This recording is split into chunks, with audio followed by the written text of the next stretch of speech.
ആഴക്കടലിൽ മുങ്ങിയ ലൈബീരിയൻ ചരക്ക് കപ്പലിലെ നാവികരുടെ മൊഴിയെടുക്കും.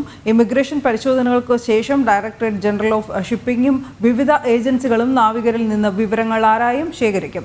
അതേസമയം മുങ്ങിയ കപ്പലിലെ കണ്ടെയ്നറുകളിലുള്ള അപകടകരമായ വസ്തുക്കൾ കടലിൽ പടർന്ന് അപകടമുണ്ടാകാനുള്ള സാധ്യത തടയാനുള്ള നടപടികളിലാണ് തീരസംരക്ഷണ സേനയുടെ ICG, സക്ഷം, സമർത്ഥ് എന്നീ കപ്പലുകളുള്ളത്.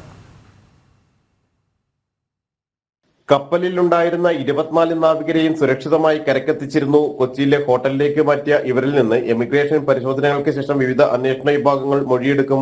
DG ഷിപ്പിംഗ് അപകടത്തിന്റെ വിശദാംശങ്ങൾ തേടും. ലൈബീരിയൻ ചരക്ക് കപ്പലിന്റെ ക്യാപ്റ്റൻ റഷ്യക്കാരനാണ്. 20 ഫിലിപ്പൈൻസുകാർ, 2 ഉക്രൈൻ സ്വദേശികൾ, ഒരു ജോർജിയൻ പൗരൻ എന്നിവരാണ് കപ്പലിലുണ്ടായിരുന്നത്. ഇവരുടെ യാത്രാരേഖകളടക്കം പരിശോധിക്കും. അപകട കാരണവും വിശദമായി മനസ്സിലാക്കേണ്ടതുണ്ട്.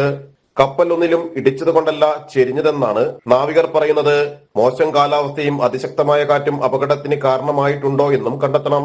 കണ്ടെയ്നറുകളുടെ തെറ്റായ ക്രമീകരണവും കപ്പൽ ചെരിയുന്നതിന് കാരണമായേക്കാം.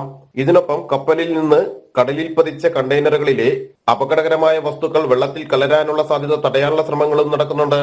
തീരസംരക്ഷണ സേന കപ്പലുകളായ ICG, സക്ഷം, സമർത്ഥ് എന്നിവയാണ് ആരോഗ്യ പാരിസ്ഥിതിക പ്രശ്നങ്ങൾ തടയാൻ ജാഗ്രതയോടെ നിലകൊള്ളുന്നത്. ജനം, കൊച്ചി.